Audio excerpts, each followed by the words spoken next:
तळोदा सहाय्यक प्रकल्प अधिकाऱ्यांना पोलिसांनी घेतले ताब्यात। भजन पुरवठा देयकातील गैरव्यवहाराची होणार चौकशी, प्रशासनात खडबड। एकात्मिक आदिवासी विकास प्रकल्प तळोदा येथील सहाय्यक प्रकल्प अधिकारी उत्तम नागोजी राऊत यांना त्यांच्या विरोधात दाखल गंभीर आर्थिक गैरव्यवहाराच्या गुन्ह्याच्या पार्श्वभूमीवर काल दिनांक 24 रोजी सकाळी 10 वाजता पोलिसांनी तळोदा प्रकल्प कार्यालयातून ताब्यात घेतले आहे। या घटनेमुळे प्रशासनात मोठी खडबड उडाली आहे।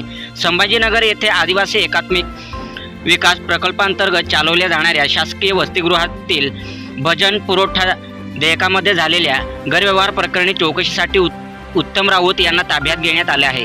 मिळालेल्या माहितीनुसार सन 2020 ते 2026 या कालावधीत संबंधित अधिकाऱ्यांनी संगनमताने बनावट हजेरी पत्रके तयार करून विद्यार्थ्यांची संख्या कृत्रिमरित्या वाढवून दाखवली। त्या आधारे भजन पुरवठ्याचे खोटे देयक सादर करून शासनाकडून निधी काढण्यात आला। या प्रकारातून सुमारे 20 ते 25 लाख रुपयाची शासनाची फसवणूक झाल्याचे प्राथमिक चौकशीत निष्पन्न झाले होते। या संदर्भात उच्च न्यायालयाच्या आदेशानुसार चौकशी प्रक्रिया राबवण्यात आली होती। यामध्ये अर्जदार व संबंधित अधिकाऱ्यांचे जबाब नोंदवणे तसेच शासकीय कागदपत्राची पडताळणी करण्यात आली। चौकशीत अनियमितता स्पष्ट झाल्यानंतर संबंधित अधिकाऱ्यांविरोधात गुन्हा दाखल करण्यासाठी आदिवासी विकास आयुक्तालय नाशिक येथील सक्षम अधिकाऱ्यांना वारंवार पत्रव्यवहार करण्यात आला। मात्र दीर्घकाळ कोणतीही कारवाई न झाल्याने अखेर संभाजीनगर येथील पुंडलिकनगर पोलिसांनी स्वतःहून पुढाकार घेत गुन्हा नोंदविला।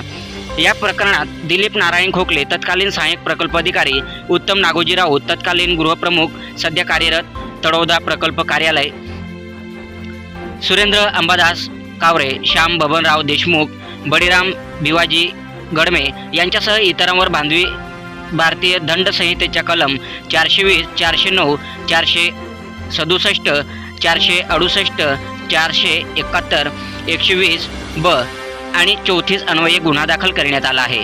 सध्या उत्तम राऊत यांना पोलीस उपनिरीक्षक विनोद बालेराव व पोलीस अंमलदार अंकुश वाघ यांनी त्यांना ताब्यात घेतले असून या प्रकरणातील इतर आरोपींचा शोध घेण्याचे काम सुरू आहे।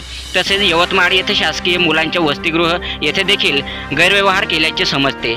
तपासाच्या पुढील टप्प्यात अधिक आर्थिक गैरव्यवहार उघडकीस येण्याची शक्यता असून संबंधित शासकीय यंत्रणांमध्ये यामुळे मोठी खडबड उडाली आहे। सातपुडा न्यूज वाहिनी, तळोदा।